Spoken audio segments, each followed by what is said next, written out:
UK podcast. It's been a while since we've had a guest, so I'm really happy that we have the pleasure of having a guest again. But before we get into all that, I want to talk about and thank everyone for the various milestones that we've had on social media. Thanks for everyone that shared, that supported, subscribed. Keep doing what you have to do, what we want you to do, and to keep the support up. We really, really appreciate it. As you may or may not already know, we have the pleasure of having the Dean of AUI-S, the future former Dean of AUI-S. We've got Mr. Geoff that's come all the way here, and thank you so much for coming. I just want to use the bathroom, so I don't know what's going on with these cameras. I know it's a business setup. I'm super confused. So, I'm really happy to be here. Dean of Students. We got 3 deans on campus. One of them is my boss. That's one right. of them I'm married to.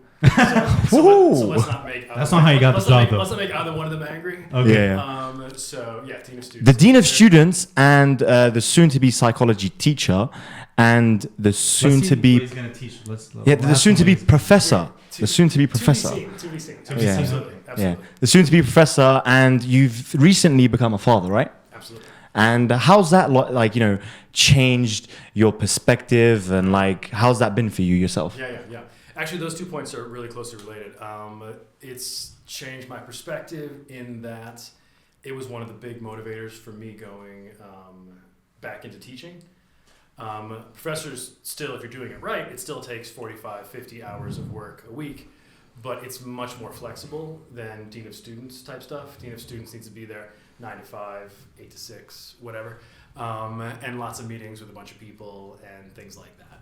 Professor needs to be on campus for a shorter amount of time. Yeah. Still doing lesson planning, still doing grading, which is the worst part of teaching, and all that stuff. But as a professor, as a lecturer, I would have a lot more flexibility to spend with little man. Of course, so that was a big thing. The move, I've been going in that direction for a while, really missing the classroom, really missing the more in-depth interactions with students. Right. Because right now, I have 1,500 students. Yeah. Which is cool, and it's great. It's been the best job of my life. But they're 2-minute conversations, or half-hour conversations, or unpleasant conversations. Yeah. Of course. So what I'm really looking forward to being in a classroom again, and we got these 25 brains, and we're going to see each other twice a week for 14 weeks. And let's see where we can go with that. So I'm really excited about that. Yeah. But getting back to the baby, just to be able to, Mondays and Wednesdays I go in at 12 o'clock, so I have those mornings with the kid. Yeah. I get my coffee and we play with him. We should probably think of a name. Oh, you haven't named it? You haven't named him? I'm joking. I don't want to say it. It's going to be a long hour. The baby's name is Lincoln August. Lincoln, okay. August What was the thinking behind the name, if you don't mind me asking? A couple different things. Rachel and I, my wife Rachel, hi babe. Rachel and I are working on our PhDs at the University of Nebraska, Lincoln. Okay. Which is a town literally in the middle of America. Okay. And it was named after President Abraham Lincoln. So Lincoln is something that she and I share. August comes from her side of the family. She had a great-grandfather from Germany, most white American. And probably August. And then Gresk is my father's name, my family's. Of course. My father's family's name, which is how American. Most American names work. So the Lincoln was something that we shared, and then the middle name's from her side, and last name's from my side. So right. Actually, really funny. We had a student see Rachel and Lincoln and I in the cafe this past weekend, and I said "Oh, what's the name?" And took a photo of everything, and then posted the photo on Facebook, and said, "This is baby Lincoln. It's a lot of pressure for him to be named after such a great man." And I replied, "That's a good point, Mohammed." I was like, he's not gonna have to make a religion. Yeah, he's not. He has pressure to stop slavery. Right, exactly. It's a high bar, maybe not the highest bar. But he's great. He's 3 months old. Yesterday, he was born New Year's, so it's been nice. fun. Congratulations. Congratulations. Yeah. I mean, Rachel's doing most of the work, which is usually. Is she doing less work now? She just started back halftime at AUI-S 2 days ago. Awesome. Just this past Sunday. So she's been off for 2 months. Yeah. In the least relaxing way you could possibly be off. It's the amount of work is insane. I can imagine. I get up once in the middle of the night, and then I get up at 6 o'clock and get his day started. She's up every 2 hours for 3 months. Interesting. How long have you been in Slemani? How long have you lived here? Rachel and I came here before we got married, but we came here together in September 2009. 2009. So Wow, 10 years. It'll be 10 years in September. Yeah. And you got married here? We got married while we were here. While you were here. We went back to the States, Chicago, my home city. Got married on July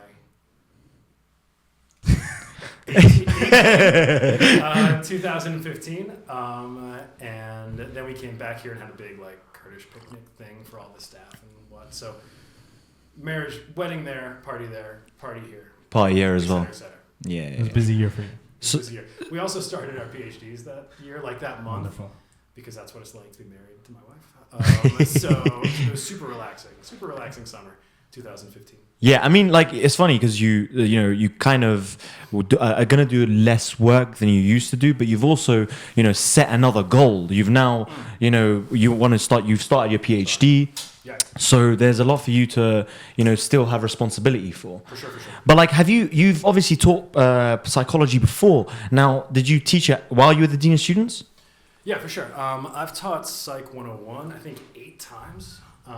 First time was like back in like 13, 14. Right. I've been the Dean of Students since January 2014. Before that, I was the Assistant Dean for Academic Integrity, which is a really long name. And before that, I was the Academic Integrity Officer. And before that, I was a lecturer in APP.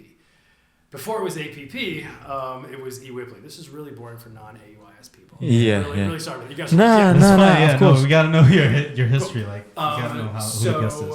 I left APP and went over to administration in 2011. And then within like a year or two, I think like that first semester, I was doing like, I would do one class a semester. Right. So I did like English 101 twice. I created the Psychology 101 class, and I created it's a very common class. I made a Psychology 101 class. And then just sneaking it in like summer and stuff like that. As AUIS got bigger and as AUIS got more students and as it got frankly more professional, it was harder and harder to do that. Right. So it used to be like every semester, every fall, every spring, I'm teaching something. And, Right. I have a master's degree in public health, so I did like an environmental policy class and like a water and health class, stuff like that. That got harder and harder to do, and I found out that I was being a less good dean and a less good professor. Yeah. Like you really cannot do both well, to be frank. So I've been teaching less and less. Right. So, but you enjoy, and hence missing it. but you enjoy teaching psychology the most. Oh yeah, very much. And frankly, if you're not good at teaching Psych 101, you're not a good professor. I've never Because, heard. like, Has anyone else taught it? It's I think I'm the one who's taught at AUIS. Do you think? Yeah. It's like it's all the coolest stuff to my mind. And it's like a week on each thing. So like there's a week on sex. Like there's a week on gender. There's a week on education. There's a week on development. Like there's got to be something for everybody. If you can make Psych 101 good, Absolutely. you're not very good. Do you think that it's more than just a class for some of your students? Have you noticed that? Say more about that. Maybe they get more involved. Like you said, you teach more about sex. Maybe you teach more about like depression, like whatever it is. Like, Yeah, for sure. No, I think do you think it gets personal in your class? Yeah, I mean, and it, again, like it has to be personal because it's psychology, right? So, like pre-calculus is important. I'm told. I'm told. No, it is important, and financial accounting, like that's important. Someone. History 101, these are like basic to our way of life. But I think there's a lot less personal resonance in that than there would be in like a psych class. I have no trouble having people pay attention during the abnormal psychology lecture because that's talking about like, well, we say OCD all the time. Like, what does OCD actually mean? And like, this is depression, and like, this is anxiety, and like, do you have a phobia, and things like that. I'm not qualified to diagnose, like not remotely. I have a bachelor's degree in psychology, a master's degree in public health. I'm working on a PhD in administration. None of that makes me a psychologist. So I can cover Psych 101, bring in a lot of examples. But there's a real hunger for it. Like, the social sciences are not particularly valued in this part of the world as far as I can tell. Yeah. There's an obsession with engineering. There's an obsession with medicine in terms of like what you study in higher ed, like what the prestige fields are, which is interesting because I see a need for business. I see a need for better administrative skills. I see a need for more social science. Like, why does our society do this? That's why it's so great to have Dr. Choman and Dr. Lin and Goshan and Shko and Arez and everybody doing the great work in the Gender Center. Like, we need that. Like, we can study our societies and look at our behaviors. Like, we don't do this because, like, we're not chemical reactions. Like, there's choice and decisions involved here. Like, why are we doing these things? And that's what social science is all about. I agree. It's interesting that you say that about a lot of people from our generation. I've observed self-diagnose a lot. Sure. They, it's very easy for them to say I'm depressed. I'm getting anxiety. I'm this that. Too easy. Yeah. Yeah, too easy, right? Sure. And I'm pretty sure like students come up to you and like tell you how depressed or how whatever they are. Yeah.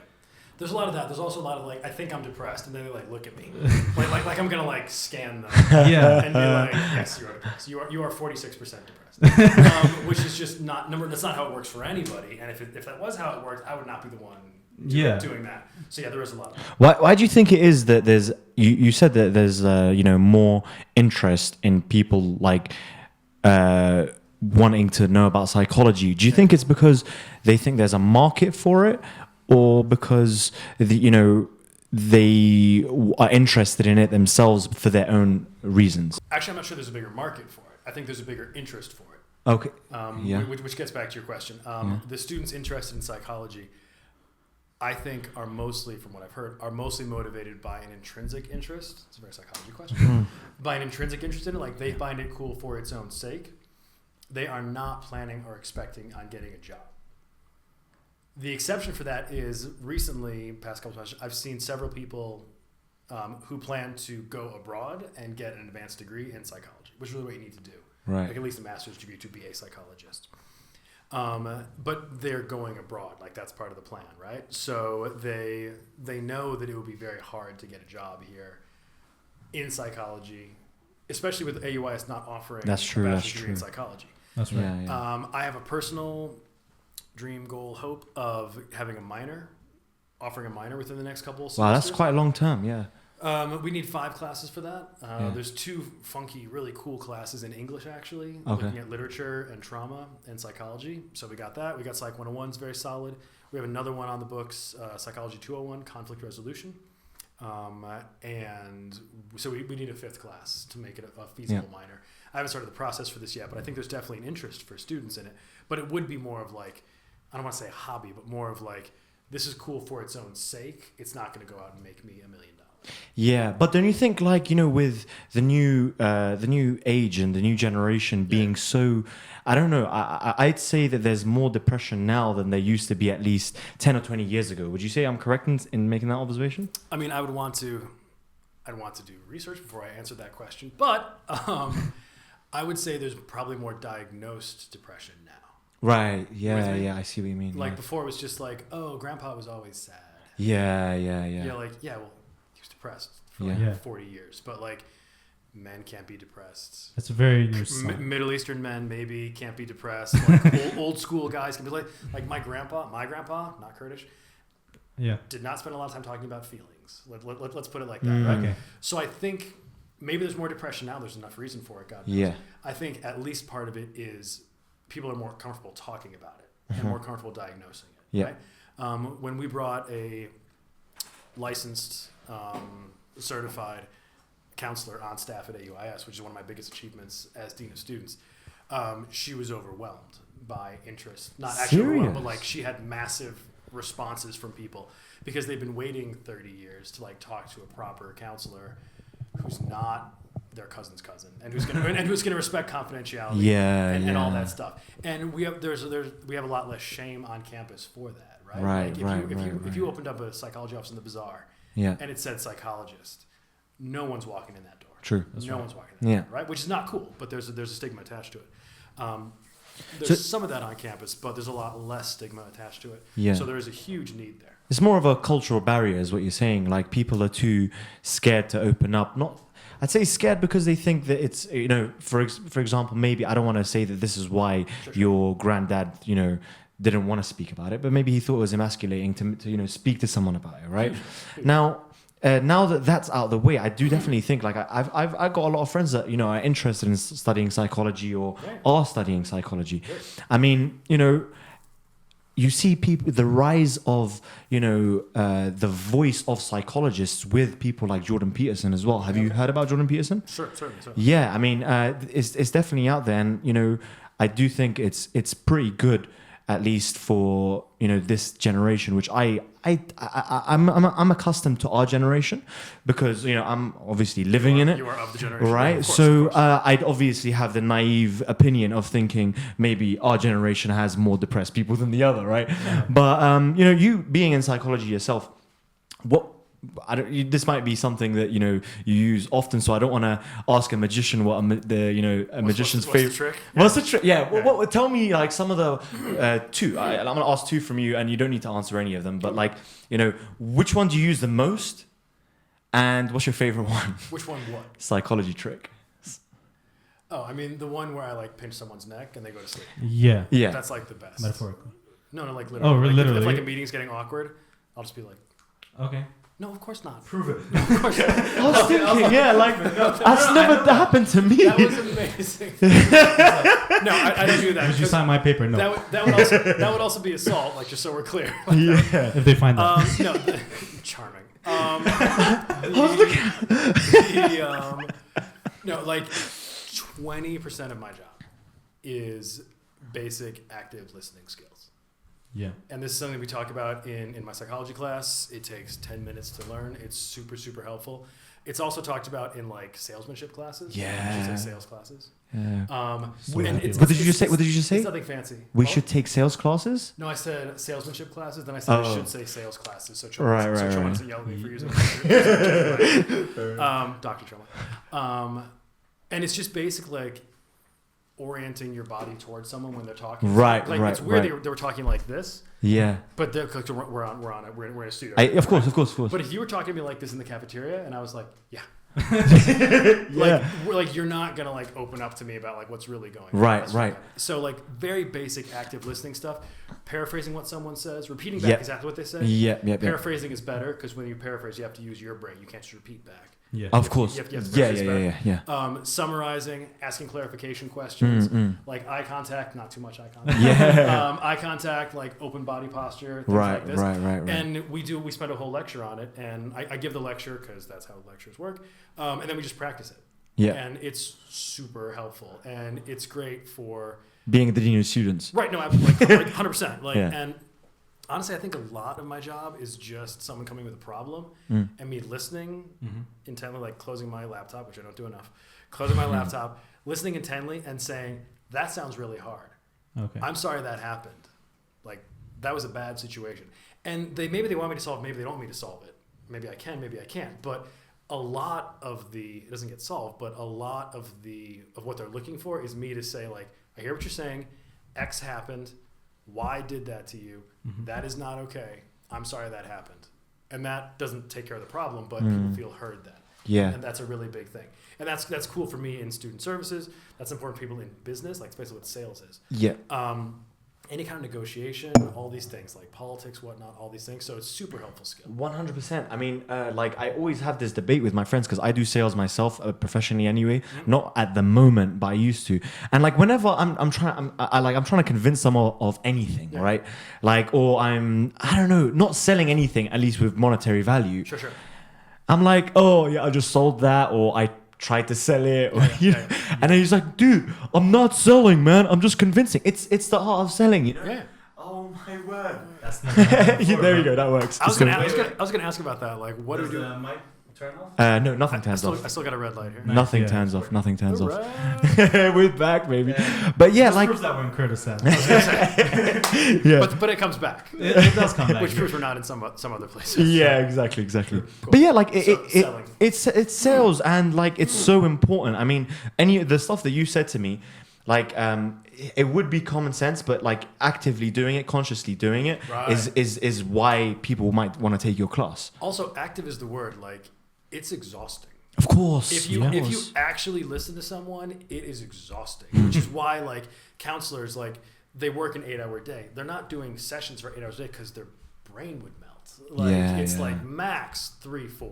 That's right. Like getting into 5 hours out of 8, you're really pushing your luck. So it is exhausting to actually be like engaged with someone, like listening, stuff like that. Which is why people don't do it. It's why they're like, no, go ahead, I'm listening. Okay. Oh, I No, see no, what no, you're no, trying to do. no, go ahead. Yeah, like yeah. it's just like Yeah. it's much easier to do that and like to space out and like look over and be like, yeah, cool, great, good. Let me ask you. Which is why active listening requires you to paraphrase. Mm, So if yeah. you're just like running your mouth, not that you would, Mhm. and I'm like, you could switch to like Pashtun, and That's I right. can still be like, and I'm not getting anything, right? So it's a big draw on energy. Let me ask you something interesting. Please. A lot of students come to you for not just class problems. Sometimes even weirder problems. What's the weirdest Sure. thing a student has come to you for? Weirdest thing. There's something funny that I you had one remember. recently. Let me anonymize this. I had one recently. The student showed me. I thought he was actually like goofing on me. I was like, "Are you kidding me right now?" No. There's just a lot of conspiracy theories here, Okay. and I don't want to get into too many details. But the student was showing a photo that was on social media, which looked completely innocent to me, Mm-hmm. and he was getting like real detailed, like tinfoil hatty about like what this photo means and how was an attack against him, including like someone was sitting in the photo like this, Mm-hmm. and he's like, look how his hand's like pointing at me, and I'm like, that's just his hand. Like, that's what hands look like. And like initially you want to laugh at it because you're like, dude, you're being ridiculous. Like, Of course. it's a photo. Like, to be frank, like you are not important enough like for a conspiracy, right? Like Yeah. 9/11 was a conspiracy, Right. right? Like Yeah. Pearl Harbor was a conspiracy. Yeah. Like a RICO indictment for the mob, that's a conspiracy. It is. Like you're a 19-year-old. Like why would have you like 20 people like in like a Conspire secret against you. cabal conspiring against you? Like that's not happening. But after a couple of years of being a jerk, you realize like it's real to this person. Yeah. Right? So laughing is not the best response. Like, Okay. Fair enough. and you try to get at like what the issue is below that, right? Someone described it as the students come in and they want you to listen to the lyrics, Yeah. right? But your job is to listen to the music under the lyrics. Deep. So dude comes in, right? So dude comes in, student Yeah. comes in, and he's like, "This is a conspiracy against me. This guy's trying to ruin my life." Da da da da da.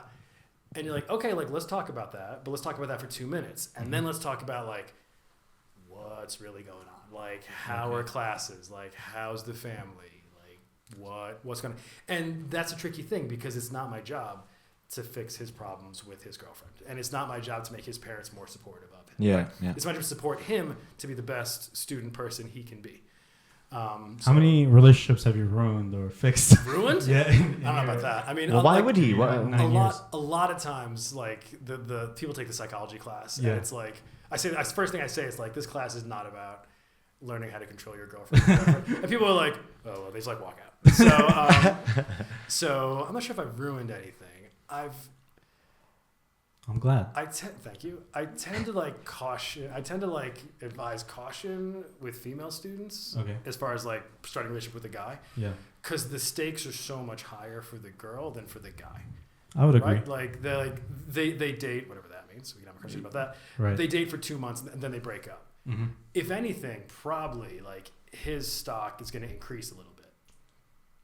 Right. Like his status like might go up a little bit because like dude, like you got her, like way to go. Does hers go down? Whereas hers, she might like reputation's a big thing, and she might lose. I don't want to say status, but her reputation might be damaged by that, which to my mind is silly. I agree. So, I mean, so you advise against women going into relationships? By no means. I just say like they're gonna forget. But I just say like, be careful. Like, Yeah, of course. Be aware. Like, What you'd say to your little you're sister, in a much more you know? vulnerable position than he is. Of Yeah. course. Because of the last and that's obviously 5,000 years of history. Go ahead. it's a cultural issue. Like Right. you observe that Yeah. you observe that better than we do because you've lived outside. You've had a Right. And different experience. Still an issue in the U.S. Like guy has 10 sexual partners. Yeah. Oh, dude, like he's a stud. Yeah. Girl has 10 sexual partners. Some people would say negative things about her. Do you not agree with like if that's fair or not? It's harder for the guy to get girls, but as opposed to the girl It's getting harder guys. for the guy to get girls. Yeah. Do you not think so? I mean, the guy has to put more effort in. Yeah. But it's because of those standards, though, right? Yeah. It's because the girl's stock would go down, Mhm. you know, and the guys would go up. He doesn't care about the guy. She doesn't care about the guy, Yeah. but she knows that if she was to be known with being with so and so many guys, that her stock would go down. That it's hard for guys to get harder for a guy to get girls and girls to get guys, right? Right. So you think it's because of the social? Yeah. I mean, whether it's hard, whether it's good or not, I wish it wasn't like that. Guys wish it wasn't like that, right? Because it would be great for everyone. Everyone's having fun.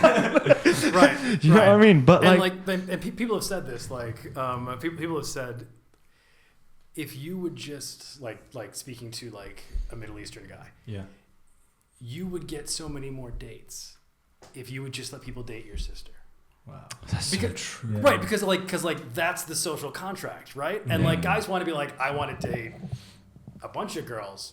Don't even look at my sister. Like, I have a gun in my car. Like, I will shoot you today, here and now. Yeah. And like, oftentimes I don't think they see like that's the same system, right? Yeah, The rules you're enforcing on your sister Doesn't make which is a whole sense. different problem. Yeah. The rules you're enforcing on your sister. Why is the 20-year-old guy in charge? You're also frustrated those rules are being applied to you and to the girl you want to date. Very hypocritical. Isn't that an interesting? I mean, like, It's a big double that's a standard, moral yeah. judgment, hypocrisy, but it is a contradiction for It's sure. a contradiction. It's definitely Massive- is. it's a massive contradiction. Yeah. One of my favorite movies, Before Sunrise. Check it out. Is it? Salman. Shout out to Salman. Made before you were born.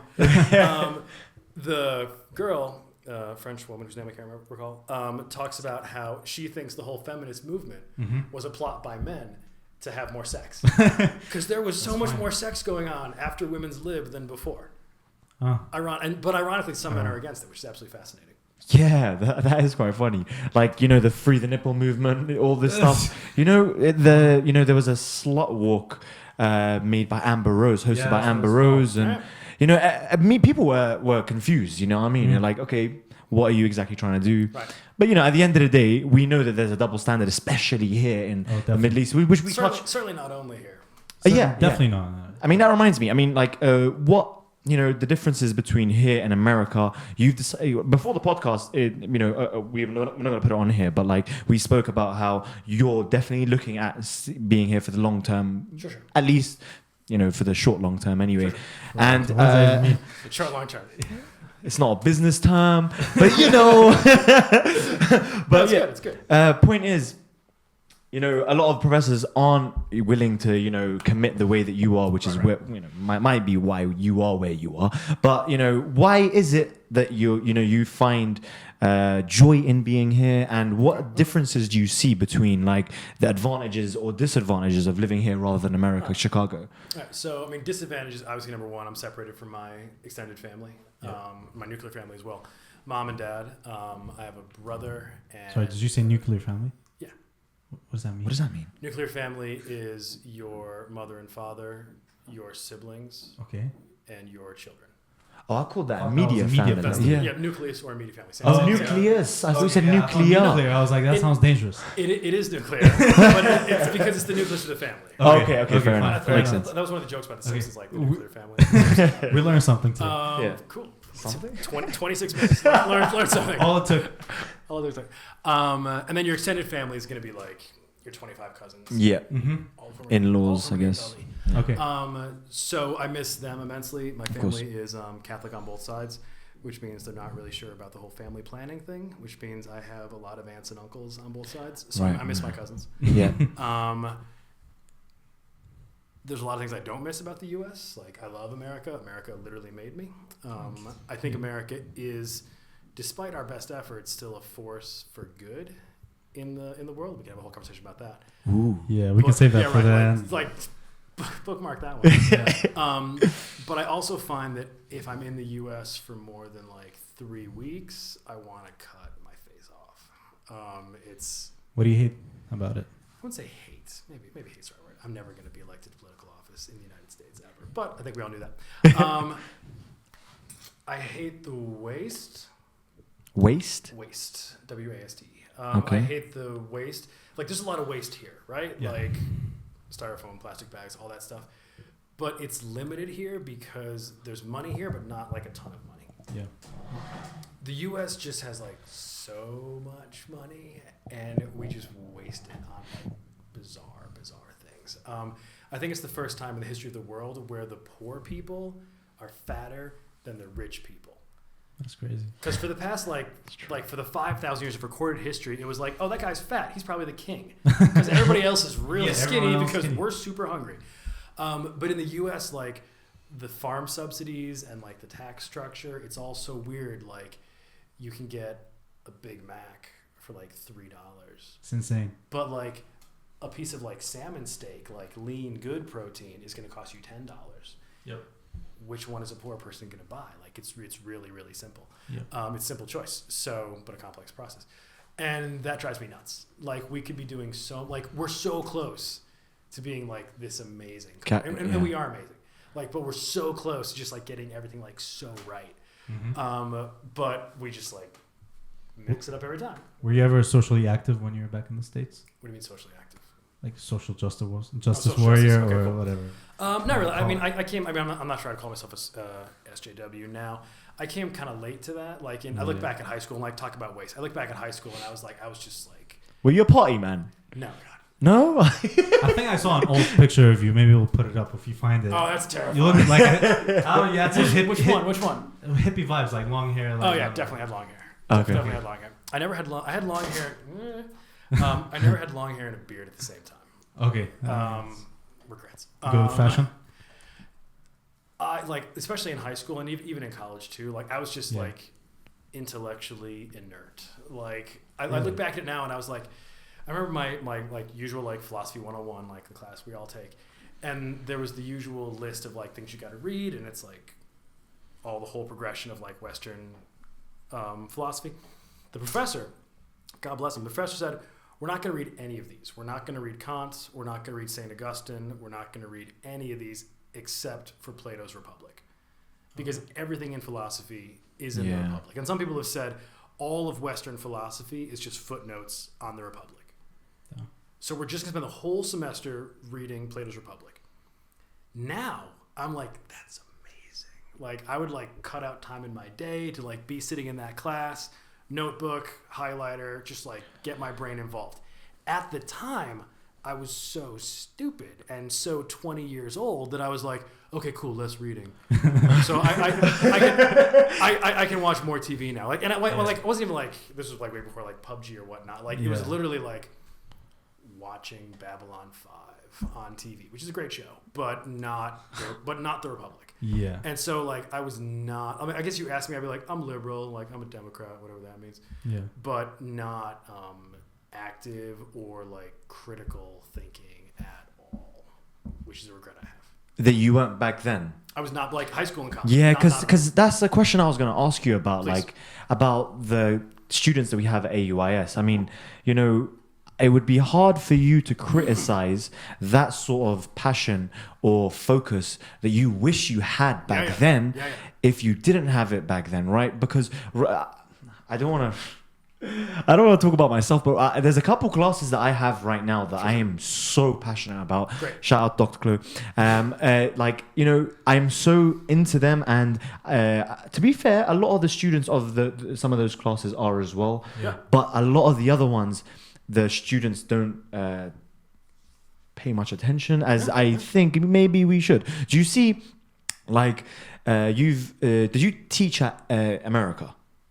Quick question. I was a Peace Corps volunteer in West but Africa. you've obviously so like you've been high school. You went to English is a foreign university language. there. I did. Okay, so you've seen the students there, the students here. Indeed. Do you see any more focus or any more passion for learning here than there, or vice versa? That's a great question.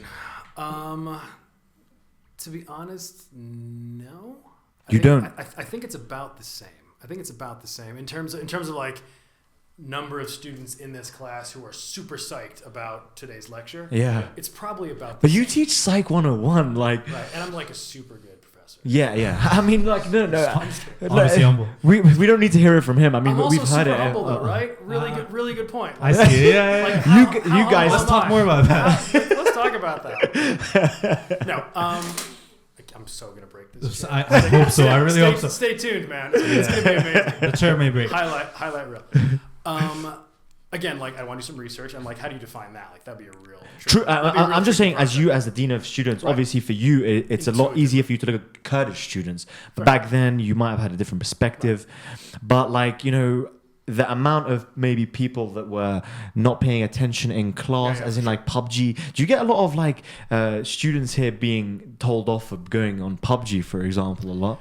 I mean, quick note: we have a lot of non-Kurdish students. So Oh yeah, let's true. not- In Kurdish region, sorry everyone. No, Okay, go more, on. more than fair. You had like 9 questions, and I forgot. All. Sorry. Right. Okay. Cool. No. There were 9 good questions. I think that, to be honest, like 19-year-olds are pretty much 19-year-olds. Yeah. No matter where you go.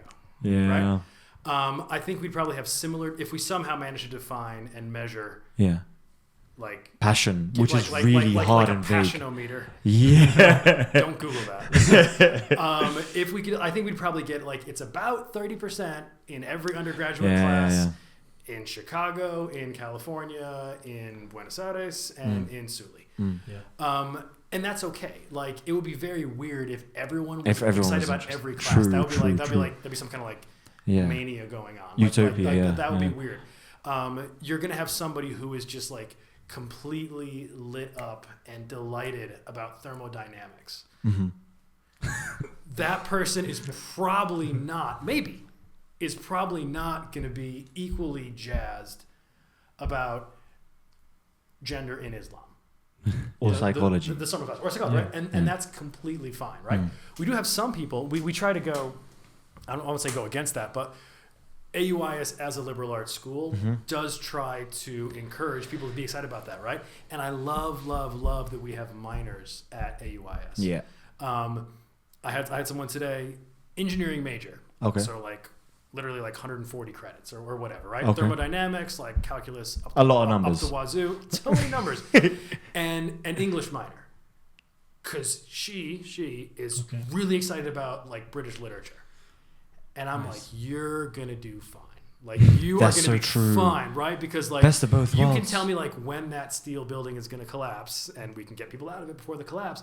And you can also talk intelligently about T.S. Eliot versus C.S. Lewis. Like awesome. Like That's that's very exactly what we want, right? Yeah. Now, is that woman going to be killing it in engineering, doing the English minor, and excited about political science and all these other things? Probably not, right? Yeah. Because like we're Renaissance people, but Right. we're not like omnipresent Renaissance Of people. Of course not. Yeah. Getting back to your question, I think there's similar levels of interest and engagement in the classes. I do think one difference, this has been mentioned by other people, is that our students are probably more genuine and less jaded Okay. than students in the U.S., right? So 20-year-old Americans on the campus of like Sarah Lawrence or whatever, right? Like they're pretty jaded. Like they think they know what's going on. They're like They're like cynical, or like they Yeah. think they're cynical. Like they think they know what cynicism means. Yeah. All that kind of stuff.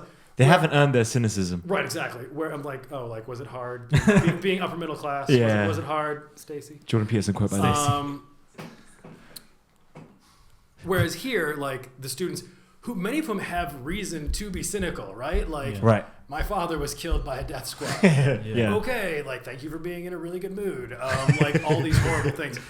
That's not even funny. They have reason to be cynical, but many of Yeah. them are much less cynical than you would expect. Yeah. And I remember teaching like English 101 classes, and we're doing narrative essay. Super straightforward, right? Like every English speaking 101 university, in your English 101 class, you do a narrative essay, and that's it. And I was a teaching assistant for English 101 classes at my undergrad in America, literally 20 years ago. And we always joked about how these are 19-year-olds coming in, and the professor tells them, okay, this is your first university class, write a 3-page narrative essay telling a story from your life. And we joked, it was always how great prom was, or how I caught the pass and I won the big football game, or how much I loved my horse because America, Of course. or like bad boyfriend-girlfriend breakup. It was like one of those 4, 9% of the time. I did the same shtick here. Like, Okay. hey, we're doing narrative essay. Think back on your life, some interesting stories, some emotions. Write 3 pages about it. Let's come back. And I had a student who came to me after the class and said, I want to write about the time that my family had to flee to Iran and my mother had to carry me and she had to leave my baby brother to die on the mountain because she couldn't carry both of us. Is that a good enough story, Mr. Geoff? And I teared up like I am now. And I was like, yeah, that's okay. You can. Wow. Right. I mean, what do you say to that? Right. And I was like, well, you're getting an A. I was like, yeah, I was like, yeah, you can do that story, Mohammed. Like in a language you started learning 3 years ago. Like what? That's insane. And that would not happen in the U.S. probably. Yeah. Unless someone's coming from like a refugee situation or like extreme poverty, but those folks don't go to college generally, which is another problem in America, getting back to your question. Yeah. So, yeah. I mean, like similar levels of interest, but definitely less cynicism. So much less. And I know other professors, Fritz has been here as long as I have. Yeah. Fritz. He's amazing. Right. Yeah. Every university like must have a Fritz. Like you must like there should be like a check. Like, okay, like computer lab, cafeteria, do you have a Fritz? Yeah. Okay, cool. There's Fritz. Yeah, Fritz. And describe Fritz for like whoever. Right, sorry. Can I have a go for like 30 seconds? Do it. So I've never had Fritz before. I've told you about this as well. Now I'm very opinionated, as many of you already know. I have these views about capitalism and republicanism, whatever it is. And then I have leaders and statesmen with him. We were talking about ancient leaders, and then from our transition from ancient leaders onto modern day leaders. No, not modern, but we're talking about Machiavelli, right? Not ancient. Not ancient, yeah. So we went from like Julius Caesar to Machiavelli. So from that transition, the transitional class, he starts off with a 20-minute monologue, right? Just going on about how our standards for leaders have changed and like the moral, the need for a moral, uncorruptible leader has been lost, and the need for a practical leader is now more of a necessity. And I was about to tear up. Right. That's a God. I've never been in a situation myself where I've doubted my ideology so much. Yep. Like that's who Fritz is. And you're like, it's 9:06. Like, what are you doing to me? I just woke up. Right. You're like, and you've been doing this for so long, right? Yeah. How do you keep this passion? Yeah, no. Fritz is like that's all totally correct. Fritz is an amazing human being. And he is like, some people are like, oh, liberal arts, like blah blah blah. Like it should just be like engineering, medicine, architecture, like pharmacy, that's it. Mm-hmm. And like try to argue with Fritz.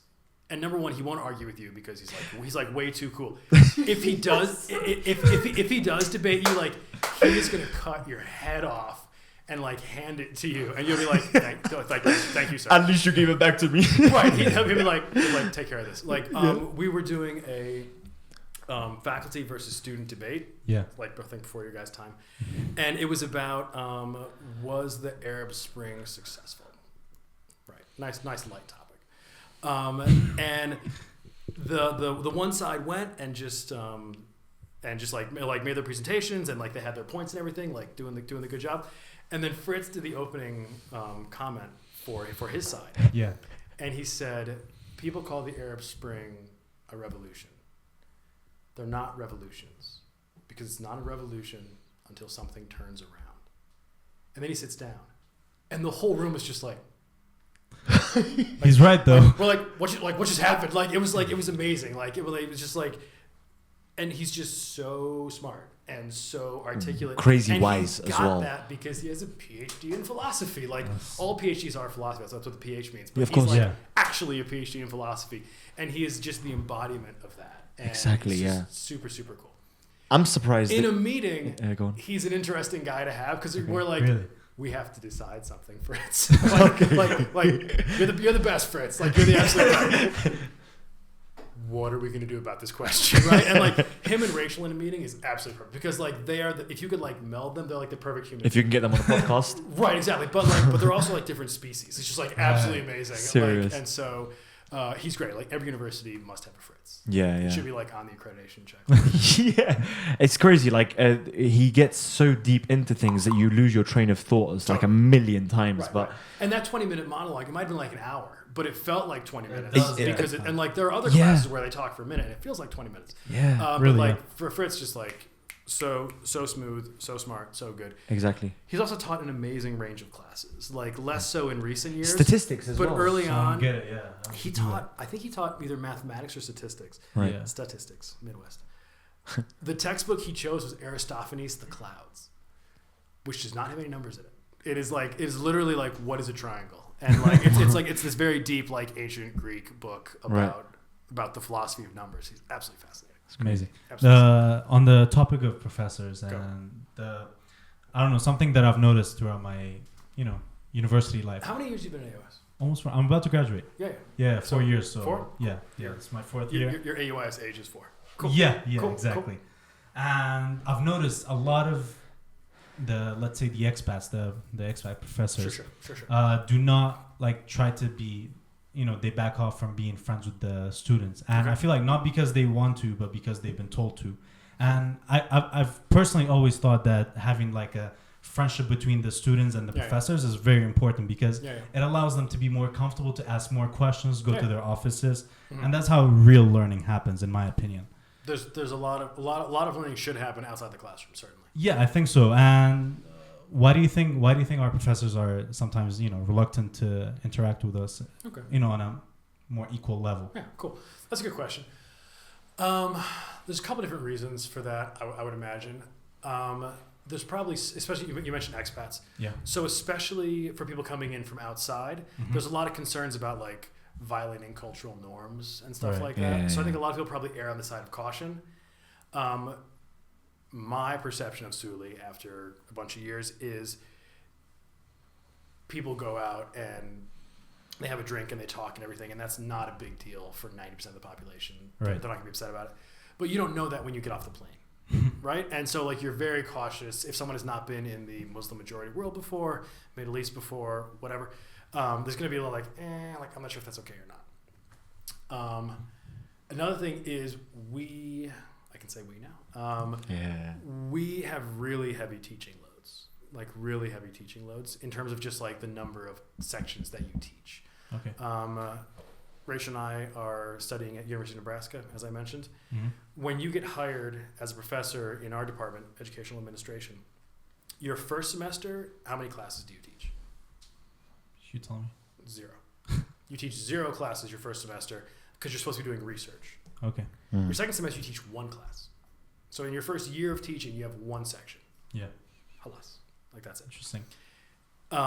Most universities have like what's called like a 2-2 load or a 2-3 load or a 3-2 load. You teach 3 classes in spring, 2 classes in fall, or the reverse, or 2 and 2, whatever. Right. Most of what we do is 4-4, which is really heavy. It's heavy. It's really heavy, right? So a lot of it's probably just like a time, like like opportunity costs, like and like, let's hang out with students. That could be like a cup of coffee for an hour, which is great. Yeah. It could also be a Kurdish picnic, which means like you're done for the whole day. Yeah. You're done for the weekend. Like you're just like done. So there's some of that.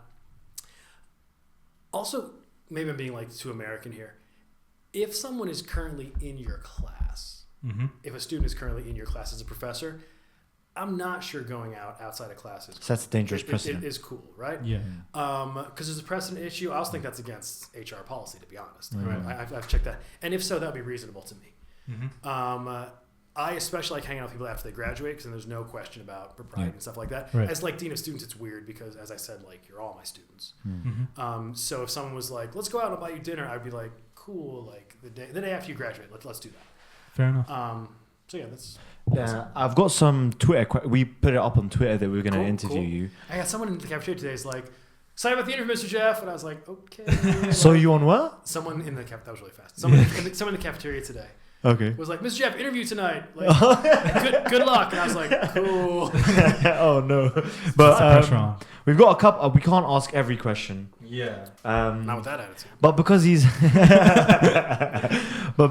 our friend, we'll ask. Artin asked, "What's your favorite brand of chips?" Is this brown hair Artin or is this blonde Artin? Blonde Artin. Artin. Blonde Artin. Cool. There's 2 guys. Does it change the answer? They look alike. Yeah. British chips or American chips? Any. I don't know. Yeah. Okay, cool. Let's do American chips because British chips are stupid. I get it. You mean crisp? We mean crisp. He wrote crisps, by the way. You wrote crisps? Yeah. All right, cool. In that case, that means American chips. Yes. Okay. Cool. In that case, we skip the question. In that case, delete. No, actually, this is probably gonna sound really gross to you out of context. I lived in Baltimore before I came here. That's not the gross part. I lived in Baltimore before I came here. Some parts of Baltimore. And it's on the coast, and they love their seafood. So there is there's a brand of chips called crab chips, and it's like they taste like crabs, and it sounds really gross, but it's actually like after a couple boxes. I mean, I used to think sushi was bad, but it's a terrific. Sushi's amazing. Sushi's good. So good good. sushi. Good It's sushi. Good, right? Yeah. Sushi's like it's like violin. Yeah. If it's good, it's really good. If it's bad, Exactly. you're probably gonna You die. need to have good sushi, bro. I still haven't had good. He sushi. says he doesn't believe in I don't sushi. believe in sushi. It's not that I don't You like don't think I it just don't- exists? It's a template food. It's a template food. It's a template food. Yeah. Say more like, about that. Template foods are things that don't taste like anything unless you dip it in something else. That's not true, though. Yeah, that's Which fair. is, yeah. That's fair. Yeah, but Tofu, but- sushi, Rachel loves those kind of foods.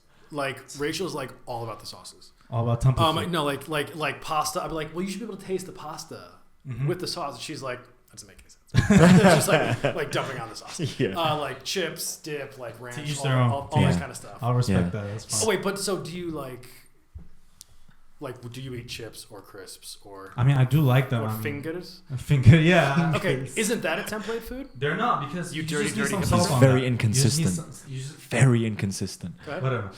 You don't even ketchup. Sure, it tastes great, but without the ketchup, I'll still have the I'll still have the. Yeah. All right, but chips. sushi, you Reluctantly. can taste it without. Yes, you putting it can. in the Exactly. soy. It is amazing. It's bland rice with uncooked fish, and so Okay. it's just very confusing to me. Okay. All right. So It's moving bland on. rice with- If he had it often, and like he tried good ones, then I'd give relevance to his opinion. But I'm not going to. I'll Anyway, give so it many chances. Okay. Whatever. Twitter questions, and you can ask the hot fire questions Sure, after. So Serwer, he's asked 3 questions. I can't really ask all 3. You can, what are we Okay, trying? one of them. time. How can he manage being Dean of Students, PhD candidate, and a dad and husband? Not well. No, and honestly, like that was that was really. Yeah. Excuse me. That goes back to our first question. Yeah. Yeah, like dad, husband. Yeah. Husband thing's been going on for 4 years. Dad thing is very new. The Dean of Students, it's very much a full-time job. It's not the only one on campus. Like, Yeah. Mazen's doing full work. Bruce, like, God bless Bruce. Like, massive commitment time, massive time commitment. But it is a lot. Yeah. And again, like, I don't want the narrative to be like, I'm becoming a professor so I can work less. That's not the deal at all. Yeah. Mm-hmm.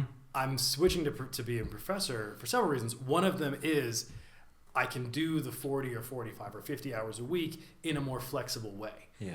And I can spend Monday mornings on my dissertation, Yeah. which is basically a book you write that nobody reads. With your baby next to Right, you. and like I can bounce my baby on my knee while I'm typing Exactly. on my laptop. I cannot give someone a strike. Yeah. And you don't need to close your laptop either. While a baby like is burping up. Yeah. I'm like, so you're expelled. Sorry. So yeah, it's a great question. Very self-serving for me. Yeah. The answer is like it's really hard. It's really hard. So that's, Okay. that's why I'm making these adjustments. Sure. Second question was. Oh, also nanny. We have a nanny. Oh, Which okay. is hugely important, right? Nice.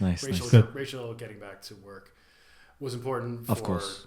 mental health, important to university, family finances, all that stuff.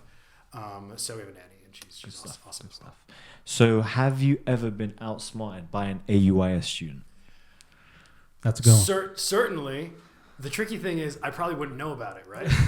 I mean, I probably wouldn't know about it, right? Like, Because because if I was truly outsmarted, Exactly. I'd be like, well, I beat him. yeah. So I'm certain that has occurred, not to my knowledge. Because the thing is, like goofing, like Yeah. a couple like April Fools, for example. Right. But as far as like Humble. as far what? Humble. I mean, no, as far as like me being like, okay, you didn't cheat, no strike, and they're like, haha, I did cheat. Like they're not gonna do that because that would be a dumb thing. to do. Right. So I'm certain that I have been Fair. outsmarted because just like crowdsourcing, right? Like there's thousands of AUI-S students, and I'm just a slightly.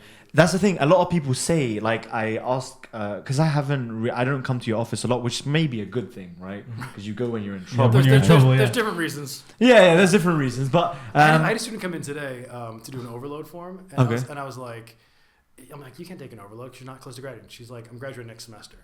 And I was like, I have never seen you here before. And she's like, I don't get in trouble.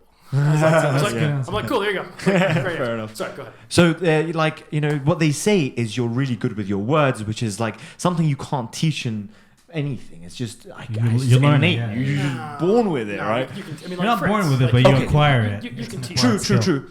But like we had a podcast with Brusk. Do you remember Brusk? I saw it, Yeah.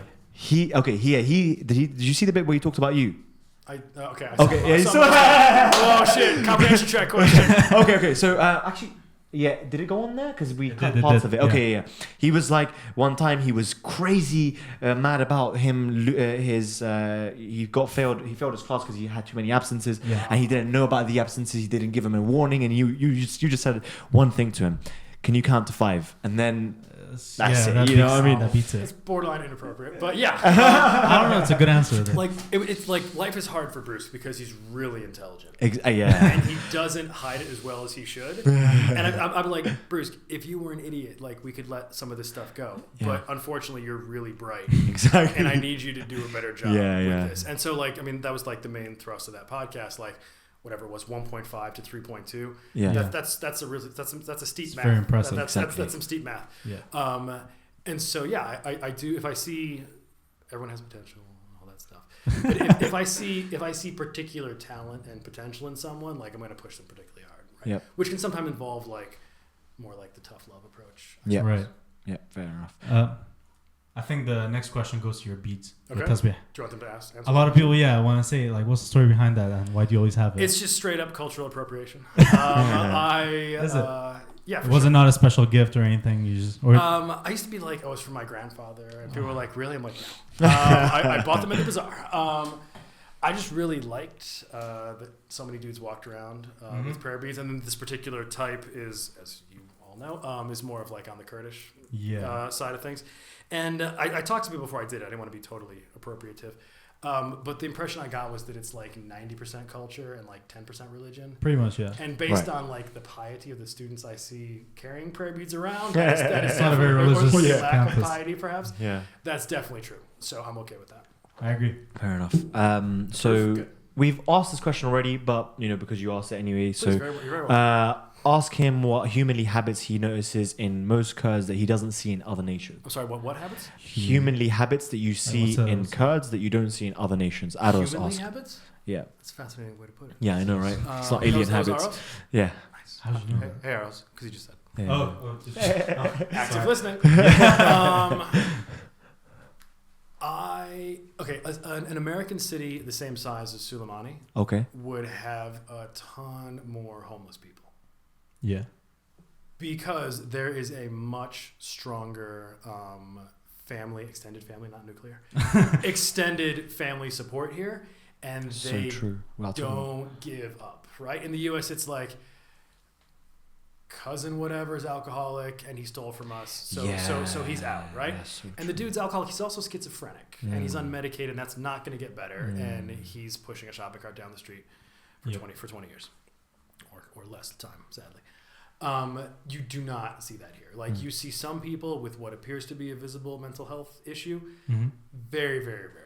And even so, like you see that person, you can see like he's still going home sometime at night, and like he is being taken care of. Which is a beautiful, wonderful thing. Yeah. City the exact same size as Slemani in the U.S. Would be much worse. Depending on economics and a bunch of other factors. Of course. Right. So like massive support. Hospitality. The flip side of that is, and that's basically collectivism. Yeah. Yeah. The flip side of that is Tribalism. collectivism, right? Yeah. And like, grandpa gets a vote on what your major is.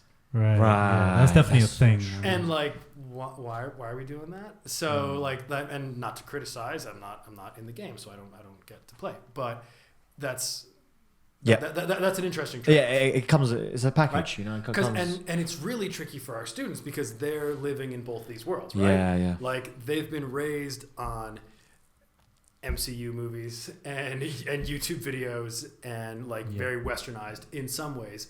They're getting more westernized at AUI-S, like hanging out with Fritz, like all these things. But then they come in there they're like, I have to have an engineering major. Yeah. I'm like, but you hate engineering. They're like, yeah.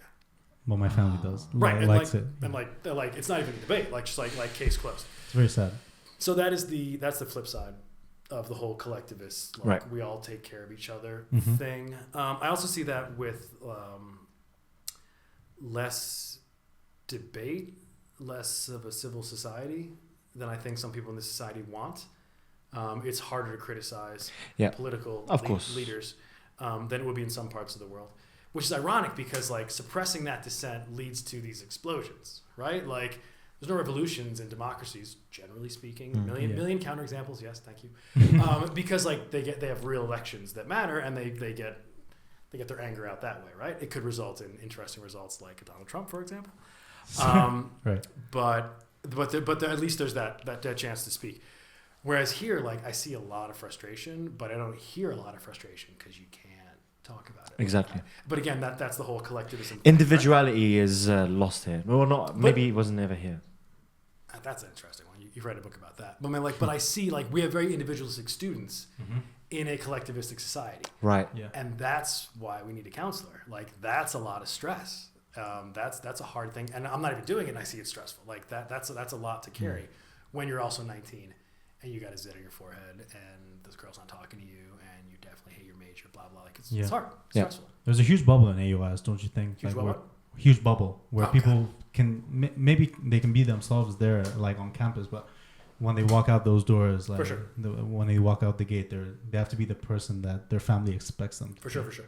And again, like that's not unique to Suli, not unique to Kurdistan, not unique to Iraq. I have a bunch of cousins.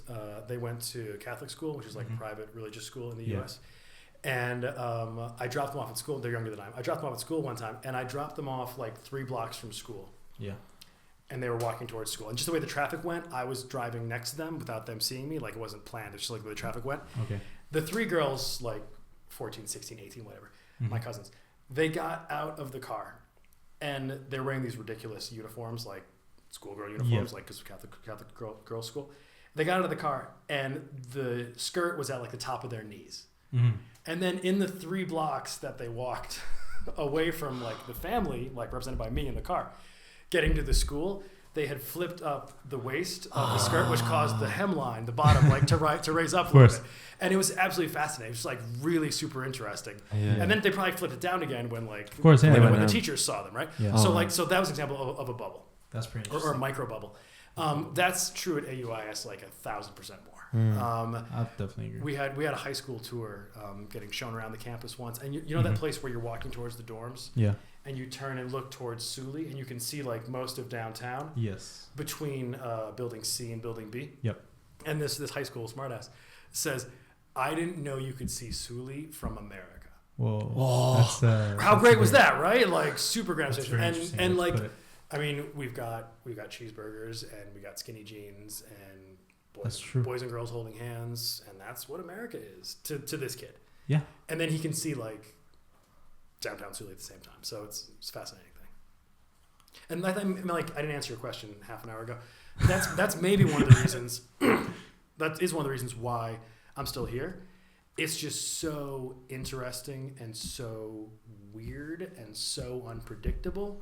Much more so than if I was Dean of Students at small university in the U.S. The fact that it's unpredictable makes you want to stay here more. I love it. Like, no, because like, I mean, I'm sitting at my desk on Monday, 2 Mondays ago, a week ago, at 4:30. I get an email from Mina saying, we just got a phone call from the Prime Minister's office.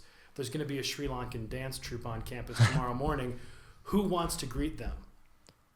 And I was like, bring it on. I love this job. Like I like it, and like a Sri Lankan dance troupe. Like what? That was very random, but pleasant. Could that be more random? Like and like and not like deal with like his problem, but like okay, cool. Like what are we gonna do about this? By the way, did the university have to pay for that? It caught a lot of heat on Twitter. I don't know if you were aware of it, but a lot of our students were just talking shit about how. Say more. They were just talking about how AUIS is spending money on this. They're paying attention to that while their classes suck. They were really mad. Yeah. I mean, I love AUIS students.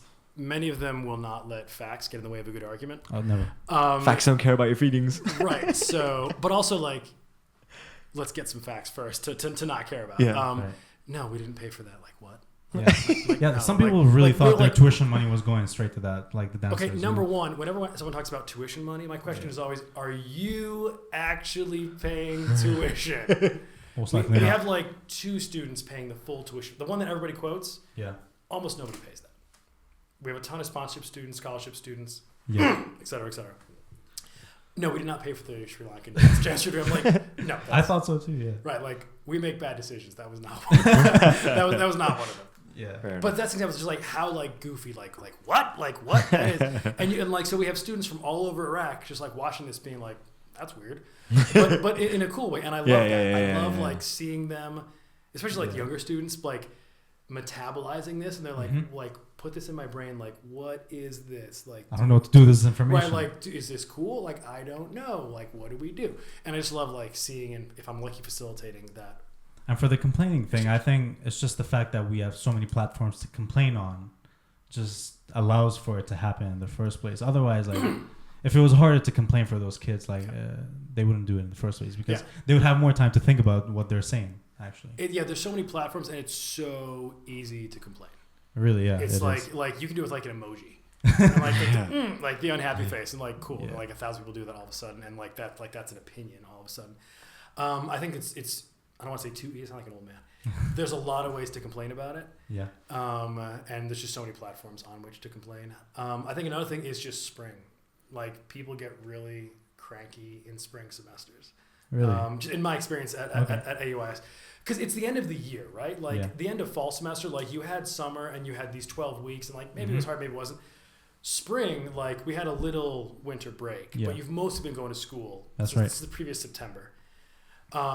So there's just like higher cumulative stress levels. And then honestly, like the weather. Like the weather, yeah. There's no protest in December.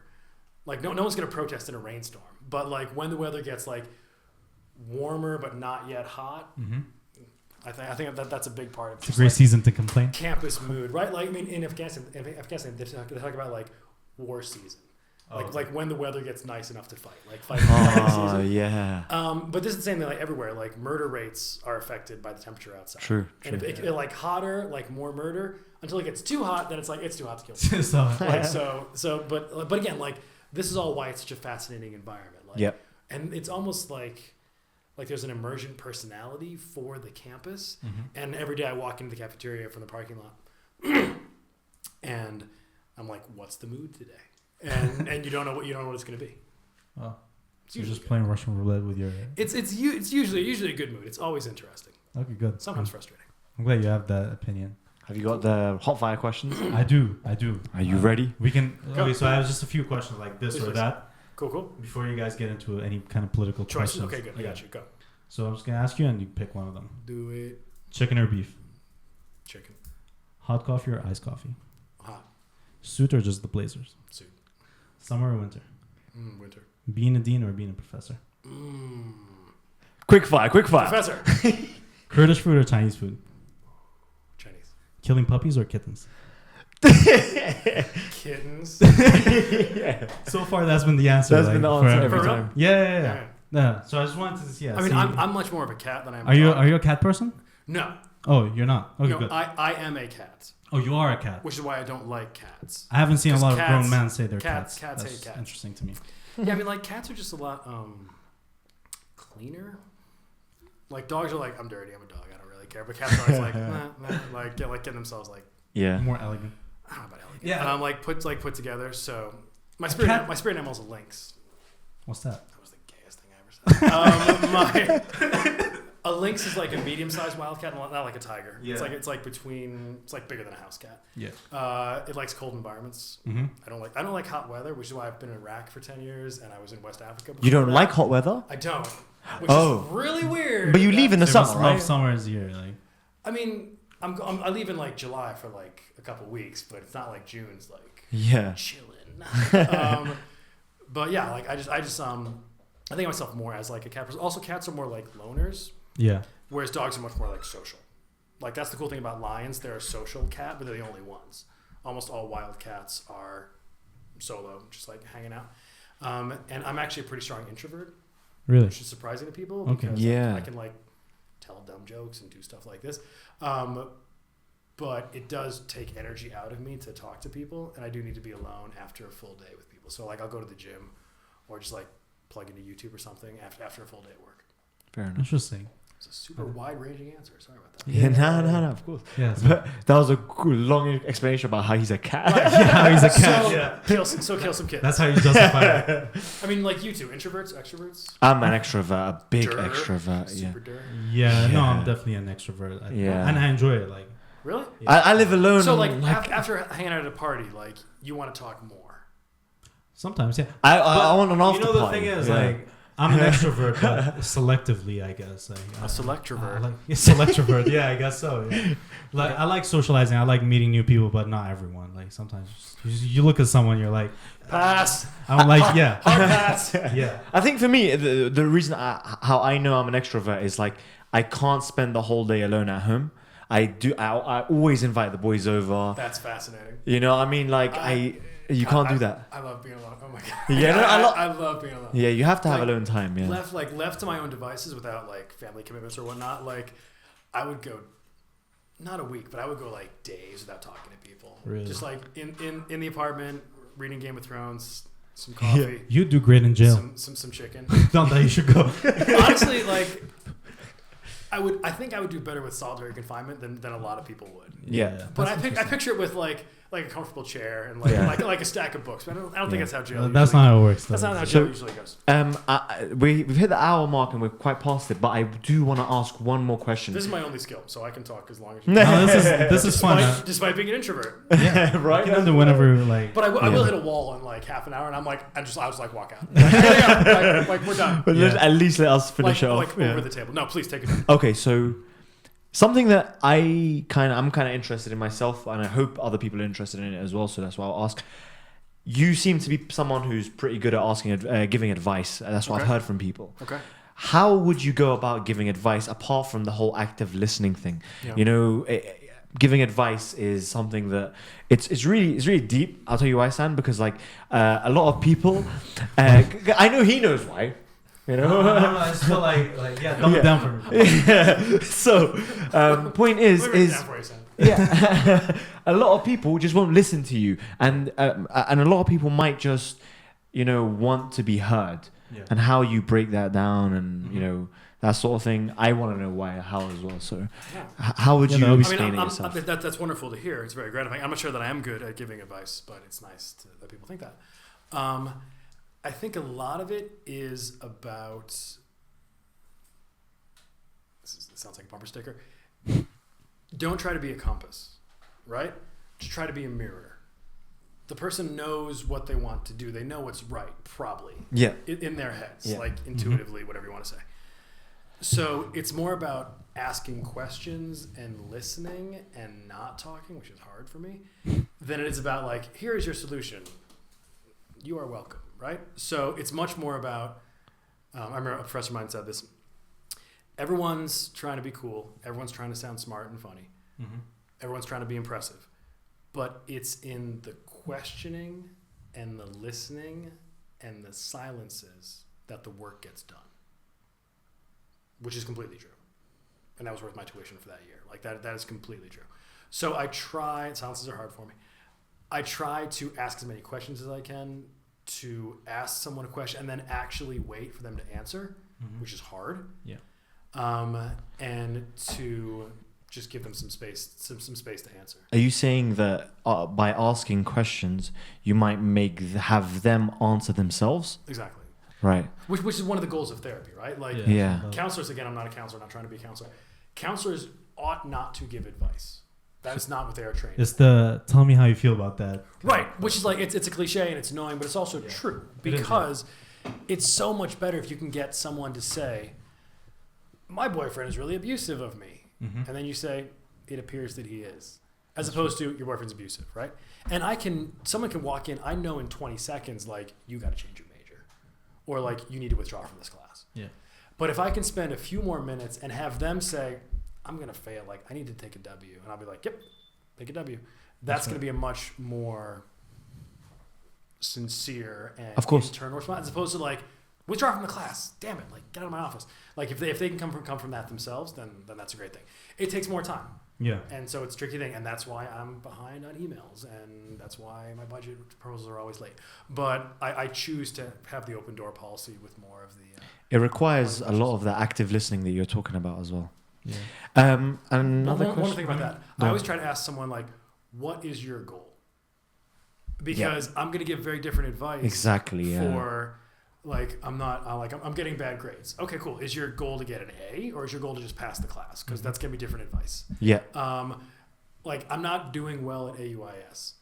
Do you want to graduate ASAP? Do you want the highest GPA possible? Do you want a good transcript for your resume? Because those are three very, very different things. Of course. What are you trying to do? Yeah. And I think that's an important question to ask, and again, to wait for an answer. Yep. When talking to yourself too. I agree. Like, what is my goal here? I agree with what you're saying, because a lot of people would reject assumptions and like just straight advice, because nobody likes to be told what to do. Yeah. So yeah, I think it's very important that you've learned that. Mm-hmm. It's a good skill, just a social skill to have, like, with people. That's kind of you to say that. It's also like kind of cowardly, right? Because if I give bad advice and they do it and it fails, they're going to be like, "Well, if you give bad advice," but if it comes from someone else, be like, "Well, exactly. it was your idea." Yeah. So a little bit of cowardice. Yeah. So this might be getting into the political side of things. Hopefully, it doesn't last too long, so we don't bore anyone. Yeah. But wow, some serious side eye. Real side eye. Oh, Shad, before the podcast, Shad, leave the political stuff to the end, all right? So we can cut it out more easily. Yeah. But no, it's not political, but it's much more related to AUIS. Like, I'm about to write this article for The Voice about how I think, at least, a lot of our professors tend to be a lot more left-wing, a lot more liberal. Okay. And then what? Well, yeah, I can see that most universities tend to be. I'm just curious, like more than like the surrounding community, or more than like professors in America, or more than like. More than maybe the students themselves. More than Chad. More than me, yeah. Definitely more than That's Chad. what I take issue with. But point is, I don't have an issue with them being left-wing themselves. What I've found, and maybe you could see it in maybe professors, or you might see it in yourself, but the way that in which they, promote their not agenda. I don't want to say agenda because it's not really agenda behind your opinion. It's just your opinion, right? Cool. So what they'll do is they'll give an opinion and just state it as a fact without like it's you're supposed to know that already. Like, you're supposed to know Trump's bad already. You're supposed to know that. Yeah. You're supposed to know. You're like yeah, but we all know that socialism works and capitalism's bad. Right. It's that tone, and do you see that fair. as well yourself? I can't say that I see that because ironically, like maybe hypocritically, I've never been an AUI-S student. Of course. Right? So like I've maybe spent 20 minutes inside classes I'm not teaching. Yeah. Which is not a very good scientific approach in terms of like speaking to it. Yeah. But that won't stop me. Professors in general are more on the left wing than on the right. And that's like supported by a lot of social science research. Like there's a positive correlation between educational achievement and liberalism and secularism and a bunch of other isms. Lost my train of thoughts. Right. I do agree with you. It is not cool to present opinion as a fact. Yeah. Right. That's my issue. There's different approaches to bringing opinion into your lecture. There's that, which is not cool. Some people, other professors I've talked with, they will not give their own opinion at any point in the semester because they are concerned that they have such authority as like the professor, especially in that very small context. They have such authority that they're going to skew the whole conversation. Do you think that's how it should be? That is a way to do it. That's better than the first way. That's better than, as we all know, capitalism is dumb. Yeah. Or like PowerPoint, like fact one, capitalism is bad. That's not a good approach. The second approach I was just talking about of to be just like a totally blank slate. I remember some professors talking about how Professor McGuire left a while ago said that he taught political science. Said my students have no idea where I am on the political spectrum, and I found that very fascinating and very difficult to do. Like that's impossible for me. I do the third approach, which is this is an opinion. This is my opinion. I am labeling it as an opinion, which is why I said the word opinion 4 times. Yeah. Right, and it's just not in me. I'm not mature enough to not give my opinion, especially in a psychology class. I mean, I don't think that makes you mature. For 14 weeks. Yeah, of course. But I do have the professionalism to say, this is what I think. Yeah. I think gay marriage is not a bad thing. I Yeah. think it's probably a good thing for society. Yeah. That is not a psychological fact. Yeah. Right? It is a fact that homosexuals have a higher rate of suicide than non-homosexuals. Mm-hmm. That doesn't mean you become suicidal because you're gay. Yeah. And we'll spend an hour half an hour unpacking that, right? Like, is it the being gay that causes suicide? No. Or is it the Backlash. social stress of being gay in Suli, right? Yeah. In Iran, where there's no homosexuals, Right. as yeah. Ahmadinejad said, like all this kind of things. So I try, especially in whatever I'm teaching, but I try to say, like, this is a fact. Let's try to explain this. By the way, what's your opinion about this? Yeah. And we do a lot, like, basically it's like what we're doing right now. Like, there's a lot of sidetracks and stuff like that, because that's what I think is cool. Yeah. It's interesting what you said about the LGBT community, Go ahead. especially in Kurdistan. What have you observed here? Like, do you think are they being accepted? Because, like, it goes without saying, just like just statistically, even if you play the numbers game, Right. it's very likely that we have like at least 10 to 20 gay students in our For sure. university. Yeah. I mean, I've seen students being more comfortable, like we talked about in our bubble. But what do you think is going to happen to them? Like, do you think it's heading in a positive way here? I think it's heading in outside looking in, I think it's heading in a positive way. It's heading there really slowly. Mm-hmm. I would not want to be gay, frankly, anywhere within 1,000 miles of here. Yeah. If I were to be gay within 1,000 miles of here, I'd probably want to be in Suli, and probably on the AUI-S campus, to be honest. Can we quote you on that? But you can't. But you can't live in that bubble. Yeah. You're welcome to. But you can't live in that bubble, and I do. I mean, they don't wear like t-shirts like I'm gay, but I do wonder, like, our students who are gay, like, what are they going home to? Yeah. And are they going to get married? And is it going to be to someone of the opposite sex? Yeah. And how's that going The to struggle It's is sad because a lot of them can't even like leave to a country where they would be accepted. Right. That's right. Exactly. Sad. Exactly. It's a fascinating thing, a tragic thing, but and like if someone's forced into a heterosexual marriage, that's a lifelong horror for them, and it's also not great for their new spouse. Absolutely right. not, Like yeah. that's And for the kids. That's not ideal. Yeah. And the kids and like all this kind of stuff. So again, like, we're making all these rules, right? Mm-hmm. Like it's not like a physical fact that it's hard to be gay. Like, those are choices that, not conscious choices, but like those are human actions, and we really could avoid that, but That's right. we're not there yet.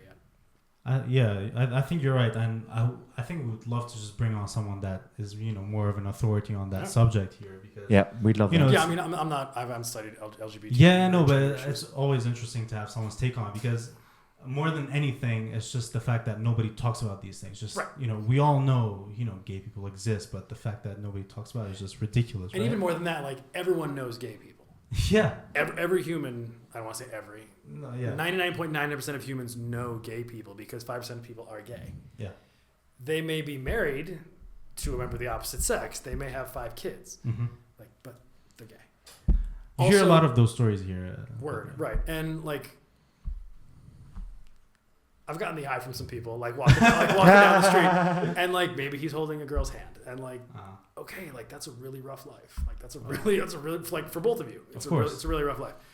Also, we should keep in mind, like, a lot of Western philosophy, just like thinking in general, is very binary. Mm-hmm. It's very like gay or straight, or like male or female, right? So, but most humans aren't like that. So they're somewhere like on a spectrum, like mostly straight, mostly gay, things like that, which is how people are able to live married to someone of the opposite sex, because they're not like extremely all the way over here. But you're right. Like, this is not my field of study. It is a fascinating topic. Sexuality, absolutely fascinating. Yeah, and obviously AUI-S is doing good to tackle those issues with the gender department. I think so. Yeah, I think. Oh my God, no! It's one of our crown jewels for sure. Yeah, for sure. And getting recognized more and more outside, like millions of euros and dollars of grants. It's a very easy. Awesome. It's a very easy target to make fun of the gender center, course. but at the same time, they also do a lot of important things that No, I mean, people don't address here. I know Choman, for example, just has like immensely thick, Dr. Choman, immensely thick skin. Like, just, like, go to her Facebook page and just, like, horrific comments. Yeah. And she literally does not even see it anymore. And she's just sailing. You have to, I mean. Just sailing through. It's awesome. Yeah. It's awesome. It's brilliant. And we need people like that. And she's setting a good example for the people that need that sort of education. Yeah. Or not even education, that sort of, awareness. Yeah. It's those people that are suffering from oppression and depression. And, they look at someone like Dr. Choman or the, Shko, Goshan, who are working with them.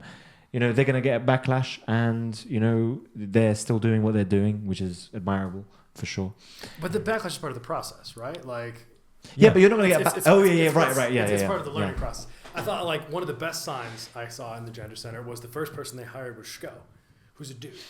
Yeah. I mean, he's also a great guy. I worked and a very dude-looking dude. And he's married now, so getting more duty all the time. But like to hire a guy, the first thing was so brilliant because it brings in a male perspective. It also shuts up a lot of the people who are like, oh, like feminazi, like just like trying to take over and everything. Like, cool, like giving a job to a guy. Hey, how about that? And it's awesome. Yeah, they're doing really good work. Should we call it one? It's been an hour and 30 minutes, so killing it over time. Yeah. It's gonna be our longest podcast. Yes, loving it. Thank you so much for coming on. Can you edit this so that I look cool? That's the question. Is there a way we could make it uncool? There's no way. You could like do the filters. As long as we don't get. You asked for my good side now at the 91-minute mark. Actually, for a while there was an AUI-S board member, let's say a very high-ranking board member, who referred to me for several years as the one with the earrings. And then he actually found out my real name, and I was like, I prefer you don't know my actual name. Does anyone call you Geoffrey? Who? Does anyone call you Geoffrey? Yeah. Your mom? Like when you're in trouble. My mom, yeah, exactly. Yeah, my mom when I've screwed up. Rachel calls me Jeff, Mr. Jeff. The students call me Mr. Jeff. Blah, blah, blah. Yeah. He was like when we said we're gonna have this conversation with you, he was like, I'm gonna ask him why he spells his name that way. I'm like, that's how you spell it. That's how you spell it. Because British thing, right? So my parents are American, like aggressively American. But lived in the UK for a couple of years. Oh, okay. Because they enjoy crisps so much. And so they got some weird habits. Nice. So, Mr. Geoffrey Gresk, soon to be Dr. Geoffrey Gresk, soon to be future former, it's right now future former Dean of Students. Tenses are weird. Yeah, it is, isn't it? Yeah. But thank you so much for coming on. I've enjoyed it a lot. I hope you did as well. Super good. And hopefully everyone likes it as well. And if you did like it, like it. And subscribe, share it, show everyone. Yeah, we'd love that. Thank you so much for the support. Thanks again for coming on the Highly OK podcast. If you have any guests that you think we should have on, let us know. Catch you next time. See ya. Thanks a lot.